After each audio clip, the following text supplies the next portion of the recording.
Welcome back, guys. We got a monster new build. It's a 2019 Mercedes GLE. It's got major damage. Well, to most people. Salvage Nation, we got it. It's light work, non-runner, and as you can see, it's on the ramp. But to get it here was a massive headache. Let me take you back in time and show you how we got to this point. So I was out and about getting a few bits for the Scirocco build when I got a text message from a recovery driver to say I've arrived.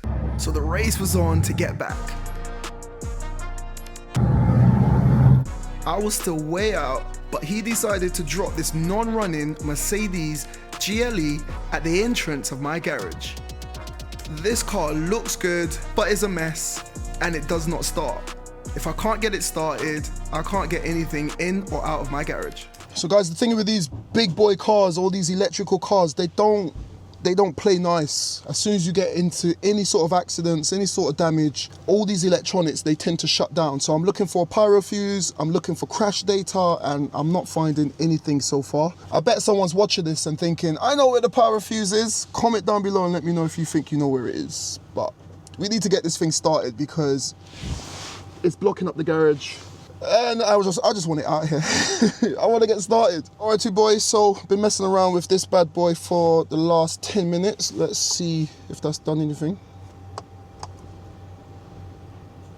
Come on.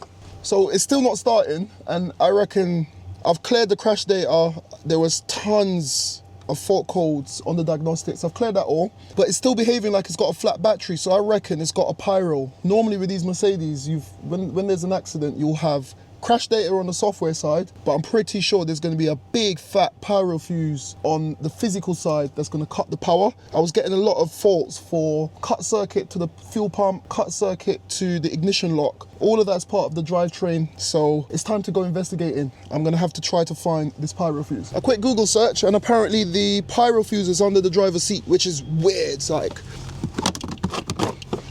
right, is there anything here? I can see some wires. I'm not seeing it, man, after all that. This is gonna be a headache already, I can tell. It's here, but that's on YouTube. This is YouTube as well, but it's not here. Does he say what year that car is? No. After getting nowhere with finding the pyro fuse, I had to use one of my options and call a friend. It's definitely got a ghost. If you scan it, I don't know what machine you're using to scan it, but just look at all the different codes. And if you keep seeing that circuit 15... in a lot of different modules it's coming up circuit 15. There's no pyro data. I've stripped everything down. It's got a ghost, bro. Yeah, I've been here before. I'm gonna just have a quick look around. I've got to strip stuff down and try to find this ghost and disconnect it. You've got a boy who does them, doesn't it? Yeah, but he's in London at the moment. All right, bro. Thank you for that help, man. Yeah, you've pointed me in the right direction. Thank you. All right, cool. Nice. Cheers, bro. All right, bye-bye. Connections for every car, innit? Yeah. Connections for every car. Anyway, I reckon it's got a ghost, so now it's time to dig it down. Now this is the absolute worst case scenario. A ghost immobilizer is designed to be discreet, it's designed to be tucked away underneath the carpet, anywhere the canvas wires are running, and that could be anywhere in this car. But if you've seen my M2 rebuild videos, I've been here before, so I know what to look out for. Eventually.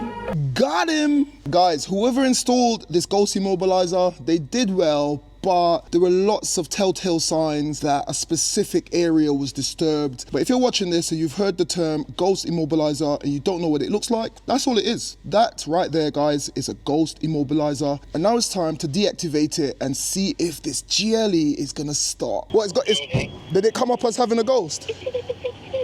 Yeah. Bro, I found it. Come on, where you told me it would be. So I haven't even tried to start it. I'm gonna try start it now. Yeah. So I've done that wire that you told me to do, and then I just need you to reset it for me, yeah? But anyway, I'm gonna... No worries. Hold on, man, come on. Is it gonna start? Yeah, bro, it cranked up straight away. Come on. When it comes to ghosts and stuff, Lux Automotive, bro, thank you. Wait, what is it? All jokes aside, the GLE's starting. I don't even know what to do, I'm just gassed. It's starting, it had a ghost immobilizer. Thanks to Dennis from Lux Automotive, we found it, we disabled it, and he's gonna come down, re-enable it, and make me a new code. But for now, Let's get the seats back in. I want to see what it's doing. I want to see if it actually rips. Does it drive? Is everything working? Now we can relax. Like, imagine you get such a big car, it doesn't start. Oh, this is the salvage game. Come on. Let me try and move it just a little bit. Yeah, it's going into gear and it's moving. That's it. Switch it off. Let's get the seats back in and take it for a little rip. So it turns out that lack of power to terminal 15 code was caused by a ghost immobilizer. I stripped the car, I found it. I'm not gonna disclose where I did, but I found it. And now we've got a running Mercedes GLE, which was sold as a non-runner, which impacted the price. And guys, she is ripping.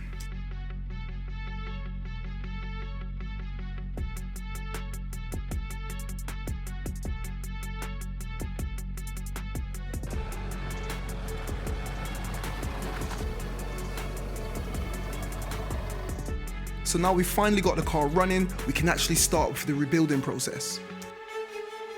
I've decided to stay late and I want to see if the rads are messed up because the battery's flat. I would like to get some coolant in there or water in there just to be on the safe side. Don't want to damage this engine and I would like to get the car running, etc. But tomorrow I'm going to come in super early. We're going to be stripping this down. We're going to be going over all the damage, etc, etc. I've found a broken hose here, so I'm just going to do a temporary repair right here. See if we can sort this out. If you look in the wing, that right there is the secondary auxiliary pump, so it helps circulate all the water around where it needs to get to, all the coolant. So hold on, I'm just going to do a temporary fix with some old hoses that I had just to see if it's going to hold any coolant. I might be wrong, it may not hold, but it's worth a try. If it holds, then we can warm everything up. Doesn't need to be anything fancy, just needs to hold the coolant. And that's gone on nice and snug. I'll put a clamp there. Obviously guys, later on we will be changing this out. I know some people are like, oh my God, Eden. We will be changing that out for a new one. And that's gone on so snug, so I don't think that should leak. Show them the rads. The rads have been pushed in, but you never know if they're all right to hold some coolant. Cool. So now it's starting right up. Now we play the waiting game. So guys, you can see the coolant is full. The engine is running. We're just gonna wait for the thermostat to open up, circulate all that water around the engine and see if we get any leaks. It's not looking too promising. Have a look in there. There's a lot of damage in there, but you never know. You never know. So whilst I got the GLE in the garage, one of my guys went off to get some food in the R8, but this thing is actually driving and I can't wait to dig into it and to actually check out the damage more in depth. But have a look at this, it's spitting water, so you can tell that it's been sat for a while.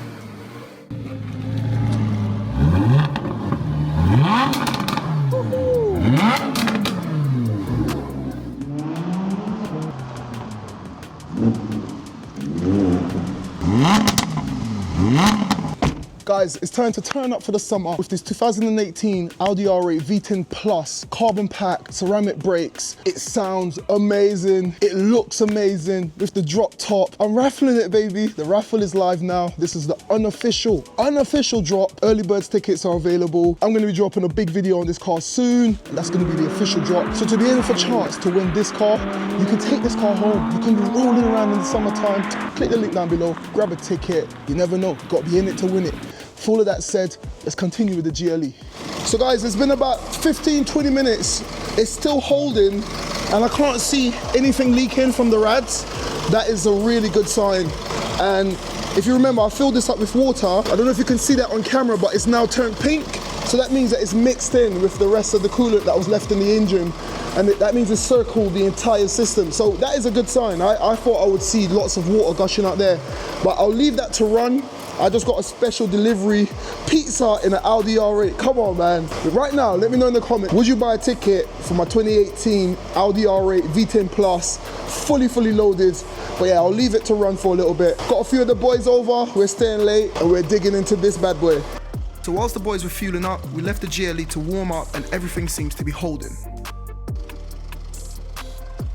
Alright guys, so I've been running this car for about half an hour, and the coolant is still holding. There was lots of air leaks, so I've kind of bled it a little bit, but I'm happy. We have got a problem though. I was waiting to see if the fan's gonna kick in, and I just looked right down in there. Because everything is pushed backwards on the front, the rad pack is pushed back, the fan's pushed back, and the fan it's just chafing up against all the coolant pipes on the front. I want to make sure that the fan's working. That way I'll have a better idea of the parts that are needed, etc, etc. So what I'm going to do is just try to strip down this little area here, see if I can pull the rads free, get that fan working, and then I'll know if I need to buy a fan or not.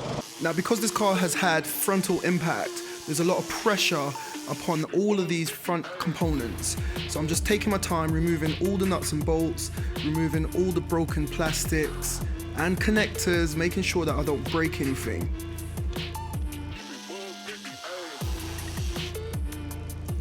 Now, I was trying to remove the front crash bar, and no matter what I did, the nuts would not move. Oh, dude, just had to be difficult. That's actually welded on. It's from behind. Silly me, who would have known? Please play nice. So guys, you learn something new every day. This is the first time that I'm working on a GLE, and I didn't know the setup, but that's something to take forward, and that's how I learn and evolve. So flimsy. Very flimsy.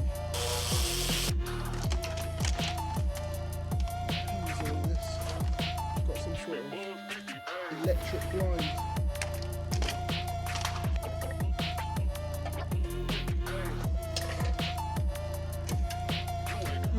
From the back, and then 2 from the front. Like, why do you have to complicate things like that, man?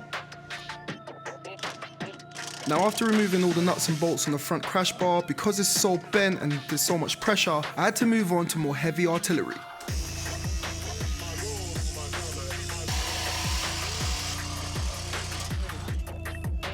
Okay, that's the end of that.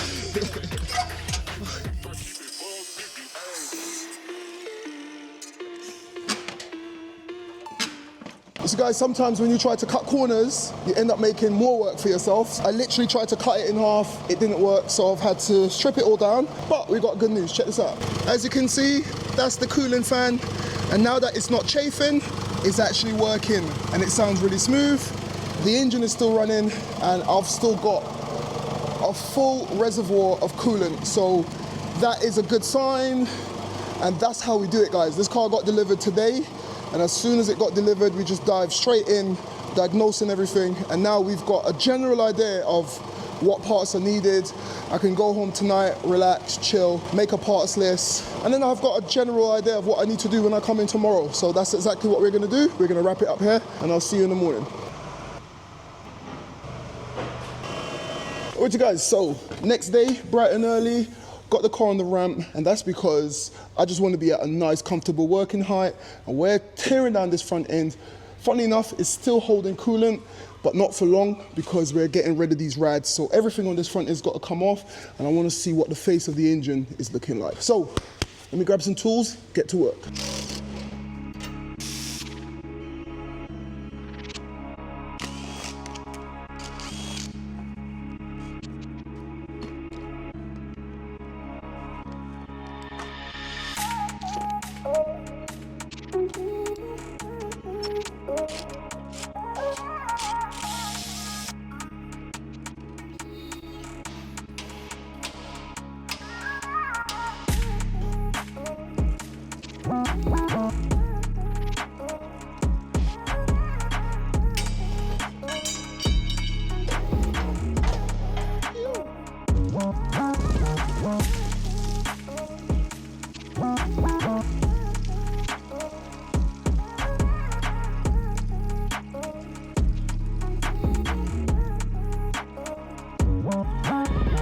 We managed to get the front crash bar and the entire front assembly. There's all these X braces and supports that connects to the crash bar. All of that's been off.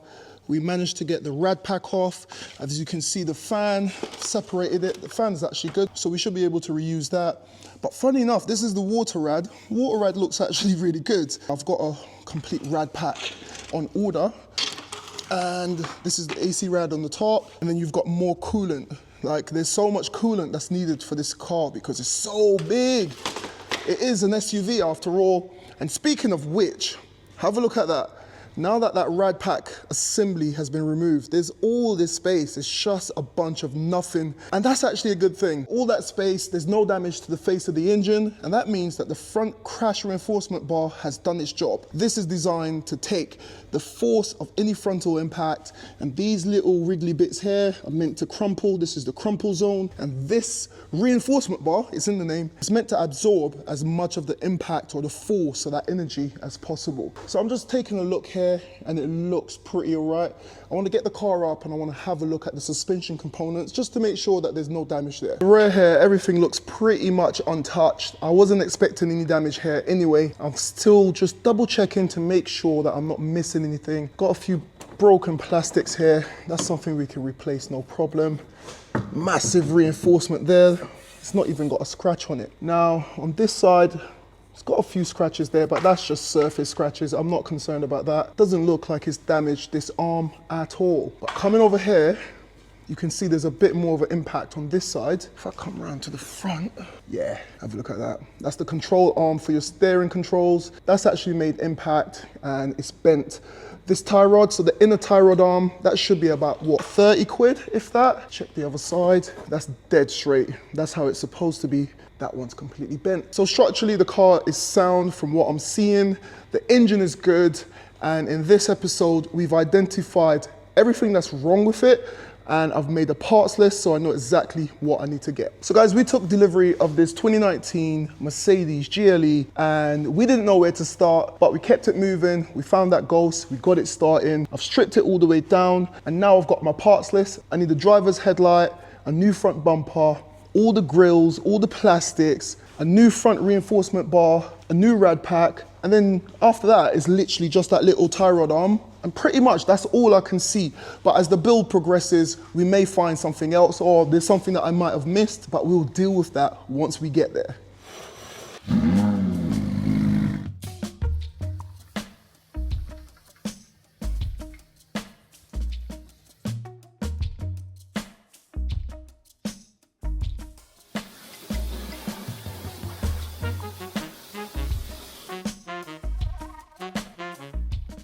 So guys, there you have it. We took delivery of this car. We managed to get it driving. I stripped down all the damage, made a parts list, and I've just taken this opportunity to just clean up everything on the face of the engine. And now all we need to do is wait for new replacement parts to arrive in the post. I'm gonna leave this to just dry over the next few days. And in the next episode, we should have tons of new parts to fit onto this 2019 Mercedes GLE and hopefully fit that front end up together.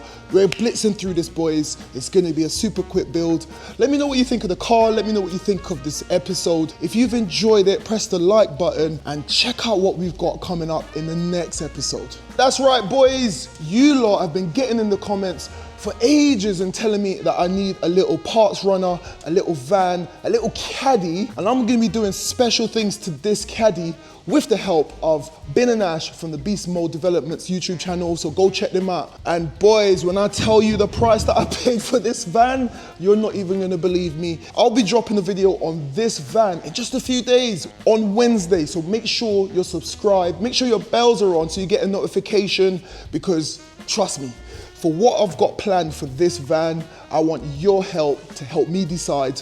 But anyway, you'll find out more on Wednesday's video. And I've got one more thing up my sleeve. Check this out. I've got a massive update on the Butter Rocco. This thing is purring now. I've had to do tons of work behind the scenes, but I've recorded it all and I've got a crazy video coming. Have a listen to this. Oh! And finally, boys, don't forget, early bird tickets are available for my 2018 Audi R8 V10 Plus with the carbon pack, the ceramic brakes, fully loaded. Click the link down below, grab your tickets. You've got to be in it to win it. And this is where we're gonna wrap up. So like I always say, keep it moving and I'll see you in the next one. In Wednesday's video, I'm taking delivery of this 2011 VW Caddy. I'm being very cheap and unprofessional, so I'm gonna do a very botch repair. And after my botch repairs, we're ripping, having tons of fun. Guys, do you know how long I wanted a Caddy van?